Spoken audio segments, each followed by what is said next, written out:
ਸਤਿ ਸ੍ਰੀ ਅਕਾਲ। ਤੁਸੀਂ ਲੋਕਰਾਣ ਚੈਨਲ ਪੰਜਾਬੀ ਦੇਖ ਰਹੇ ਹੋ। ਮੈਂ ਤੁਹਾਡੇ ਨਾਲ ਸੁਖਵਿੰਦਰ ਸਿੰਘ। ਵੱਡੀ ਖਬਰ ਕਿਸਾਨ ਅੰਦੋਲਨ ਦੇ ਉੱਤੇ ਸੁਪਰੀਮ ਕੋਰਟ ਦੇ ਵਿੱਚ ਅੱਜ ਸੁਣਵਾਈ ਹੋਈ ਹੈ। ਕੀ ਕੁਝ ਕਿਹਾ ਸੁਪਰੀਮ ਕੋਰਟ ਨੇ, ਬੀਜੇਪੀ ਕੀ ਕੁਝ ਕਹਿ ਰਹੀ ਹੈ, ਇਸ ਉੱਤੇ ਗੱਲਬਾਤ ਕਰਦੇ ਹਾਂ। ਮੇਰੇ ਨਾਲ ਸਿਆਸੀ ਮਾਹਰ ਪ੍ਰੋਫੈਸਰ ਮਨਜੀਤ ਸਿੰਘ ਮੌਜੂਦ ਨੇ। ਪ੍ਰੋਫੈਸਰ ਸਾਹਿਬ ਸਵਾਗਤ ਹੈ ਤੁਹਾਡਾ। ਬਹੁਤ ਬਹੁਤ ਧੰਨਵਾਦ ਸੁਖਵਿੰਦਰ ਜੀ। ਪ੍ਰੋਫੈਸਰ ਸਾਹਿਬ, ਸੁਪਰੀਮ ਕੋਰਟ ਕੀ ਕਹਿ ਰਿਹਾ ਇਸ ਮਸਲੇ ਉੱਤੇ? ਜਿਸ ਤਰ੍ਹਾਂ ਤੁਸੀਂ ਦੱਸ ਹੀ ਰਹੇ ਸੀਗੇ ਕਿ ਸੁਪਰੀਮ ਕੋਰਟ ਦੇ ਜਿਹੜਾ ਫੈਸਲਾ ਆਇਆ ਕਿ ਇੱਕ ਕਮੇਟੀ ਬਣਾ ਦਿੰਦੇ ਆ, ਜਿਸ 'ਚ ਕਿਸਾਨਾਂ ਦੇ ਵੀ ਹੋਣਗੇ ਬੰਦੇ, ਸਰਕਾਰ ਦੇ ਵੀ ਬੰਦੇ ਹੋਣਗੇ। ਜੇ ਇਸ ਕਿਸਮ ਦੀ ਜਿਹੜੀ ਹੈ, ਬਾਕੀ ਜੇ ਕੋਈ ਹੋਰ ਡਿਟੇਲ ਹੈ ਤੇ ਉਹਦੇ ਤੇ ਵੀ ਗੱਲ ਕਰ ਲਾਂਗੇ ਜੇ ਤੁਹਾਡੇ ਕੋਲੋਂ ਪਹੁੰਚੀ ਹੈ। ਜੋ ਮੈਨੂੰ ਖਬਰ ਪਹੁੰਚੀ ਹੈ ਕਿ ਇਸ ਕਿਸਮ ਦਾ ਕਮੇਟੀ ਵਾਲੇ ਖਟਾਰੇ 'ਚ ਪਾਉਣ ਵਾਲੀ ਗੱਲ ਹੈਗੀ ਹੈ। ਤੇ ਜੇ ਕਮੇਟੀ ਦਾ ਹੀ ਮਾਮਲਾ ਸੀ ਤੇ ਇਹ ਬਹੁਤ ਦੇਰ ਪਹਿਲਾਂ ਹੋ ਜਾਣਾ ਚਾਹੀਦਾ ਸੀਗਾ ਤੇ ਸੂਆ ਮੋਟੋ ਵੀ ਜਿਹੜੀ ਲੈ ਸਕਦੀ ਸੀਗੀ, ਆਪ ਖੁਦ ਕੋਰਟ ਲੈ ਸਕਦੀ ਸੀ। ਐਡਾ ਵੱਡਾ ਨੈਸ਼ਨਲ ਮੁੱਦਾ ਬਣਿਆ ਹੈ, ਇਕੱਲਾ ਪੰਜਾਬ ਦਾ ਮੁੱਦਾ ਤੇ ਹੈ ਨਹੀਂ, ਕਿਉਂਕਿ ਨੈਸ਼ਨਲ ਕਾਨੂੰਨ ਬਣੇ ਆ, ਕੇਂਦਰੀ ਕਾਨੂੰਨ ਬਣੇ ਹੈਗੇ, ਤਾਂ ਉਦੋਂ ਇਹਨਾਂ ਨੂੰ ਲੈਣਾ ਚਾਹੀਦਾ ਸੀ। ਪਰ ਹੁਣ ਜੇ ਇਹ ਸਮਝਣ ਕਿ ਇਹ ਮਾਮਲਾ ਕਮੇਟੀਆਂ ਬਣਾਉਣ ਵਾਲਾ ਤੇ ਇਹਦਾ ਤੇ ਕੋਈ ਕਮੇਟੀਆਂ ਰਾਹੀਂ ਹੱਲ ਨਹੀਂ ਨਿਕਲਣਾ, ਇਹ ਗੱਲਾਂ ਤੇ ਪਹਿਲਾਂ ਹੀ ਸਰਕਾਰ ਬਹੁਤ ਵਾਰੀ ਪ੍ਰਪੋਜ਼ ਕਰ ਚੁੱਕੀ ਹੈ ਕਿ ਆਪਾਂ ਕਮੇਟੀ ਬਣਾ ਲੈਂਦੇ ਆ, ਤੁਸੀਂ ਵੀ ਕਮੇਟੀ ਬਣਾ ਲਓ, ਥੋੜੇ ਬੰਦੇ ਤੁਸੀਂ ਦੇ ਦਿਓ, ਥੋੜੇ ਬੰਦੇ ਅਸੀਂ ਕਰ ਲੈਂਦੇ ਆ, ਤੇ ਇਹ ਕੋਈ ਹੱਲ ਨਿਕਲਣ ਵਾਲਾ ਨਹੀਂ ਹੈਗਾ।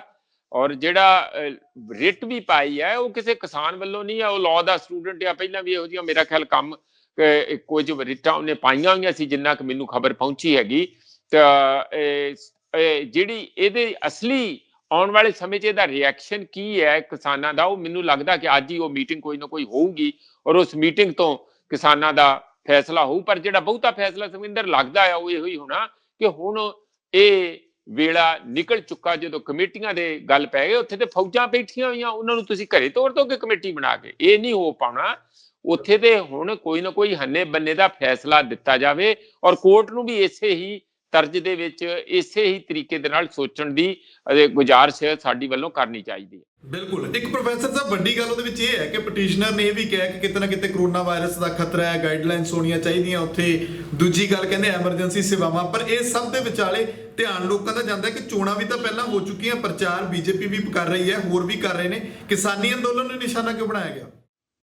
ਦੇਖੋ ਤੁਸੀਂ ਬਿਹਾਰ ਦੇ ਵਿੱਚ ਕਿੰਨੀਆਂ ਵੱਡੀਆਂ ਰੈਲੀਆਂ ਸਾਰੀਆਂ ਪਾਰਟੀਆਂ ਨੇ ਕੀਤੀਆਂ। ਮੋਦੀ ਜੀ ਵੀ ਆਪਣੇ ਪੂਰੀਆਂ ਬਾਹਾਂ ਚੁੱਕ ਕੇ, ਜਿਵੇਂ ਤੁਹਾਨੂੰ ਪਤਾ ਯਾਰ, ਥੋੜਾ ਡਰਾਮੈਟਿਕ ਢੰਗ ਦੇ ਨਾਲ ਉਹ ਕਰ ਚੁੱਕੇ, ਉੱਥੇ ਰੈਲੀਆਂ ਕਰ ਚੁੱਕੇ। ਦੂਸਰਾ ਇਹ ਦੱਸਣ ਕਿ ਸਾਰੇ ਦੇਸ਼ ਦੇ ਕਿਸਾਨਾਂ ਨੇ ਜਦੋਂ ਇੰਨੇ ਵੱਡੇ ਪੱਧਰ ਤੇ ਅਨਾਜ ਤੁਹਾਡੇ ਸ਼ਹਿਰੀਆਂ ਲਈ, ਹੋਰਨਾਂ ਲਈ ਔਰ ਆਪਣੇ ਹੋਰ ਮਜ਼ਦੂਰਾਂ ਲਈ, ਦੇਸ਼ਾਂ ਲਈ, ਵਿਦੇਸ਼ਾਂ ਲਈ ਸਾਰਾ ਪੈਦਾ ਕਰਦੇ ਆ, ਉਦੋਂ ਕਰੋਨਾ ਨਹੀਂ ਸੀਗਾ।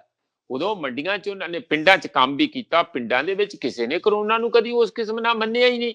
ਤੇ ਨਾ ਜਦੋਂ ਤੁਸੀਂ ਕੰਮ ਕਰਨਾ ਖੇਤਾਂ 'ਚ, ਉਦੋਂ ਇਹ ਪੋਸੀਬਲ ਸੀ। ਜਦੋਂ ਮੰਡੀਆਂ 'ਚ ਅਨਾਜ ਲਿਆਂਦਾ ਗਿਆ ਉਦੋਂ ਕਰੋਨਾ ਦਾ ਬੜਾ ਰੌਲਾ ਪਿਆ, ਪਰ ਫਿਰ ਵੀ ਉਦੋਂ ਸਾਰੇ ਦਾ ਸਾਰਾ ਦਾਣਾ ਕਰਕੇ ਚੁੱਕਿਆ ਵੀ ਗਿਆ। ਔਰ ਮਾਰ ਉੱਥੋਂ ਬਿਹਾਰ ਤੇ ਯੂਪੀ ਤੇ ਕਿੱਥੋਂ ਜਿਹੜੇ ਆ ਕੇ ਅਨਾਜ ਸਾਡੀਆਂ ਮੰਡੀਆਂ 'ਚ, ਪੰਜਾਬ ਦੀਆਂ 'ਚ ਨਹੀਂ ਵਿਕਿਆ। ਤੁਹਾਨੂੰ ਪਤਾ ਹੀ ਆ, 10,000 ਕਰੋੜ ਰੁਪਏ ਦਾ ਤੇ ਉਹ ਆ ਕੇ ਇੱਥੇ ਵੇਚ ਗਏ। ਉਦੋਂ ਕਰੋਨਾ ਨਹੀਂ ਸੀ।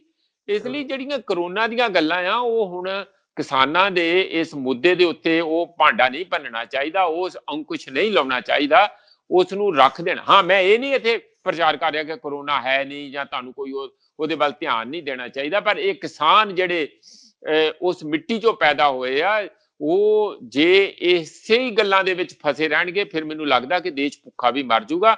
ਇਹ ਉਹਨਾਂ ਦੀ ਬਹਾਦਰੀ ਜਾਣੋ ਕਿ ਉਹ ਇਸ ਕਰੋਨਾ ਦੀ ਪਰਵਾਹ ਨਾ ਕਰਦੇ ਹੋਏ, ਭਾਵੇਂ ਉਹ ਮੋਰਚਿਆਂ ਤੇ ਲੜਦੇ ਆ, ਭਾਵੇਂ ਉਹ ਸਿੰਘੂ ਬਾਰਡਰ ਤੇ, ਟਿਕਰੀ ਬਾਰਡਰ ਤੇ ਹੋਰਨਾਂ ਮੋਰਚਿਆਂ ਤੇ ਆ ਕੇ ਬੈਠੇ ਆ, ਔਰ ਭਾਵੇਂ ਉਹ ਖੇਤਾਂ 'ਚ ਕੰਮ।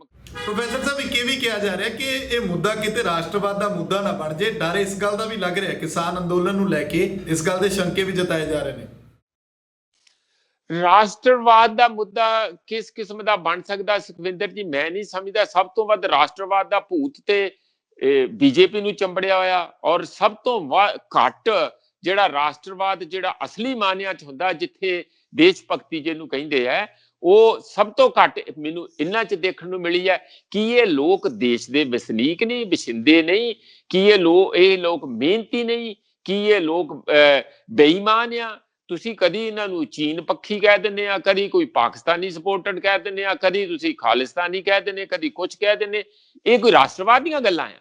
ਬਿਲਕੁਲ ਨਹੀਂ। ਇਸ ਕਿਸਮ ਦਾ ਜਿਹੜਾ ਸਭ ਤੋਂ ਵੱਧ, ਜੇ ਕੋਈ ਇਸ ਵੇਲੇ ਅੱਜ ਦੀ ਤਰੀਕ ਦੇ ਵਿੱਚ ਜੇ ਕੋਈ ਰਾਸ਼ਟਰਵਾਦੀ ਹੈ ਜਾਂ ਦੇਸ਼ ਦੇ ਹੱਕ ਵਿੱਚ ਖੜਾ, ਉਹਨਾਂ ਨੂੰ ਖੇਤਾਂ 'ਚ ਆਪਣੇ ਮਿਹਨਤ ਕਰਕੇ ਉਹਨਾਂ ਦੀਆਂ ਜਾਣੀ ਢਿੱਡ ਭਰਦਾ, ਤਾਂ ਉਹ ਸਭ ਤੋਂ ਵੱਧ ਰਾਸ਼ਟਰ ਭਗਤੀ ਕਿਸਾਨਾਂ ਦੀ ਆ, ਮਜ਼ਦੂਰਾਂ ਦੀ ਆ, ਮਿਹਨਤਕਸ਼ਾਂ ਦੀ ਆ, ਹੱਥਲਾ ਕੰਮ ਕਰਨ ਵਾਲਿਆਂ ਦੀ। ਉਹ ਬਾਕੀ ਤੇ ਉਹਨਾਂ ਦੀ ਮਿਹਨਤ ਤੇ ਪਲਟ ਵਾਲੇ ਵਿਹਲੜ ਹੈਗੇ ਆ। ਭਾਵੇਂ ਉਹ ਪੋਲੀਟੀਕਲ ਲੀਡਰ ਆ ਜਾਂ ਹੋ ਰਿਹਾ, ਉਹ ਉਹਨਾਂ ਦੇ ਆਪਣੇ ਖੇਤ ਥੋੜੀ ਆ ਕਿ ਉਹਨਾਂ ਦੇ ਹਲ ਚੱਲਦੇ ਆ। ਉਹ ਇਸੇ ਕਮਾਈ ਤੋਂ ਹੀ ਆਪਣਾ ਹਿੱਸਾ।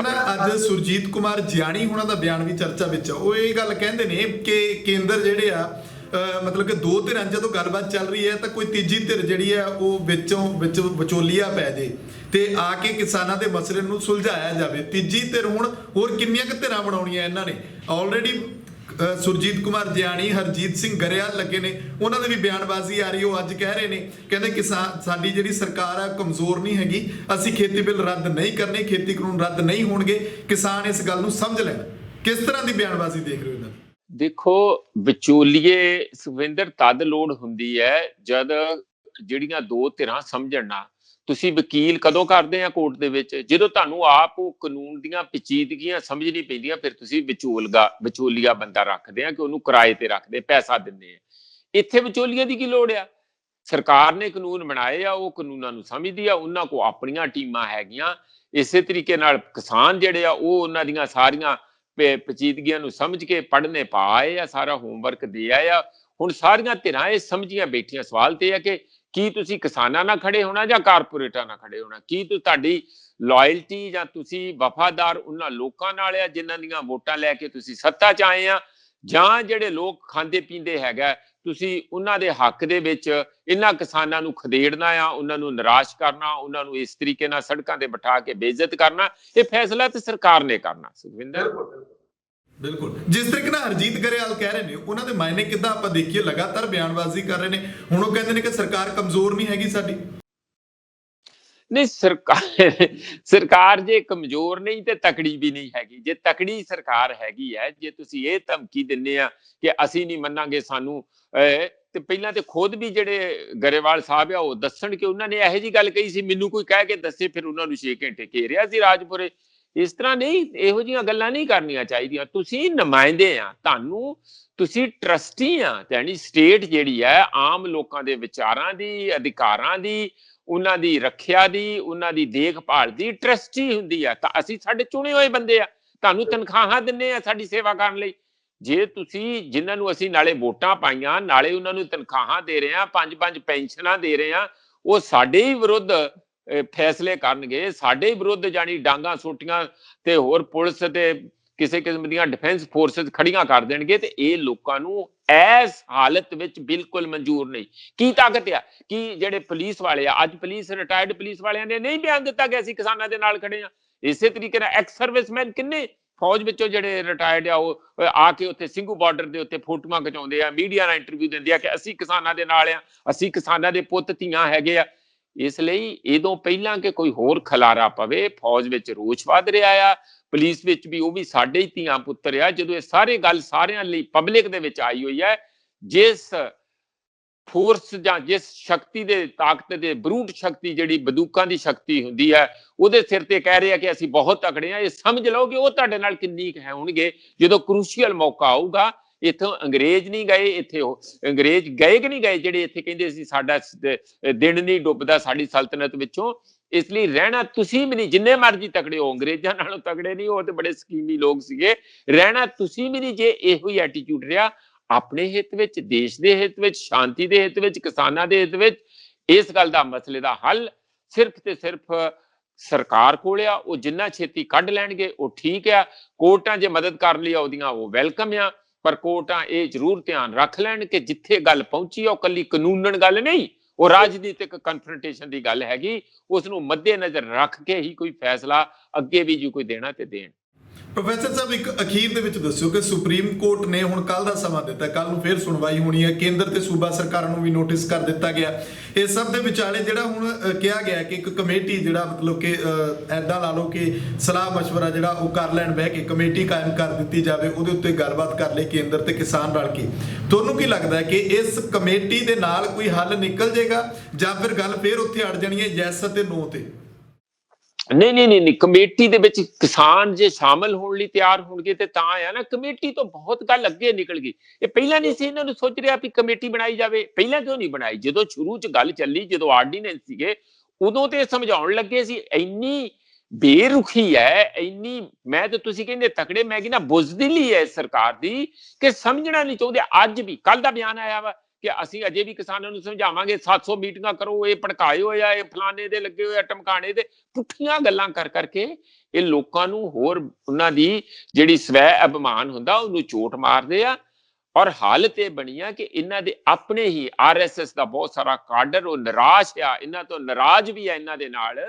ਇਹ ਸਮਝ ਲੈਣ ਕਿ ਇਹਨਾਂ ਨੂੰ ਜਿਹੜੇ ਹੁਣ ਲੀਡਰ ਕਾਬਜ਼ ਆ ਸਰਕਾਰ ਦੇ ਵਿੱਚ, ਕਿੰਨੀ ਕੀਮਤ ਉਤਾਰਨੀ ਪਊਗੀ ਆਪਣੇ ਕਾਡਰ ਵੱਲੋਂ, ਆਪਣੇ ਲੋਕਾਂ ਵੱਲੋਂ, ਜਿਹੜੇ ਉਹਨਾਂ ਦੇ ਜਿੱਥੋਂ ਇਹ ਖੁਦ ਪ੍ਰਚਾਰਕ ਬਣ ਕੇ ਬਾਹਰ ਆਏ ਆ। ਔਰ ਦੂਸਰੇ ਪਾਸੇ ਜਿਹੜੇ ਦੇਸ਼ ਦੇ ਜਿਹੜੇ ਬਾਕੀ ਦੇਸ਼ ਦੇ ਵਸਿੰਦੇ ਹੈਗੇ, ਕਿਸਾਨ, ਮਜ਼ਦੂਰ ਤੇ ਹੋਰ ਇੰਪਲਾਈ ਜਿਹੜੇ ਇਸ ਜਨ ਅੰਦੋਲਨ ਦੇ ਵਿੱਚ ਸ਼ਾਮਲ ਹੈ। ਕੁੱਲ ਮਿਲਾ ਕੇ ਆਪ ਦੇਖ ਲੈਣ ਕਿ ਇਹਨਾਂ ਨੇ ਕਿੱਧਰ ਨੂੰ ਆਪਣਾ ਸੂਈ ਘਮਾਉਣੀ ਆ। ਵੇਲਾ ਬਹੁਤ ਹੱਥੋਂ ਲੰਘਦਾ ਜਾ ਰਿਹਾ। ਜੇ ਹੋਰ 10 ਦਿਨ ਇਸੇ ਤਰੀਕੇ ਨਾਲ ਮੂਵਮੈਂਟ ਜਾਰੀ ਰਹੀ ਤਾਂ ਫਿਰ ਹੋ ਸਕਦਾ ਹੈ ਕਿ ਸਿਚੁਏਸ਼ਨ ਇਹਦੋਂ ਵੀ ਪਚੀਦਾ ਹੋ ਜੇ। ਕਮੇਟੀਆਂ ਬਣਾਉਣ ਤੋਂ ਸੁਖਵਿੰਦਰ ਗੱਲ ਬਹੁਤ ਅੱਗੇ ਨਿਕਲ ਚੁੱਕੀ ਹੈ ਹੁਣ ਤੇ। ਬਿਲਕੁਲ ਜਦੋਂ ਮਸਲਾ ਕੇਂਦਰੀ ਖੇਤੀਬਾੜੀ ਮੰਤਰੀ ਖੁਦ ਆਪ ਸਮਝਾ ਰਹੇ ਹੋਣ, ਖੇਤੀ ਕਾਨੂੰਨਾਂ ਨੂੰ ਲੈ ਕੇ ਪਿਊਸ਼ ਗੋਇਲ ਜਿਹੜੇ ਰੇਲਵੇ ਮੰਤਰੀ ਨੇ ਉਹ ਸਮਝਾ ਰਹੇ ਹੋਣ, ਅਫਸਰਸ਼ਾਹੀ ਸਮਝਾ ਰਹੀ ਹੋਵੇ, ਤਾਂ ਹੋਰ ਕਮੇਟੀ ਕਿਸ ਤਰ੍ਹਾਂ ਦੀ, ਕਿਹੜੇ ਨੁਮਾਇੰਦੇ ਹੋ ਸਕਦੇ ਨੇ ਕਮੇਟੀ ਦੇ ਵਿੱਚ ਜਿਹੜੇ ਕਿਸਾਨਾਂ ਨੂੰ ਸਮਝਾਉਣ? ਸਾਹਮਣੇ ਕਿਸਾਨ ਬੈਠੇ ਨੇ, ਇੱਧਰਲੇ ਪਾਸੇ ਮੰਤਰੀ ਬੈਠੇ ਨੇ, ਇਦੋਂ ਵੱਡੀ ਕਮੇਟੀ ਕੀ ਹੋ ਸਕਦੀ ਹੈ?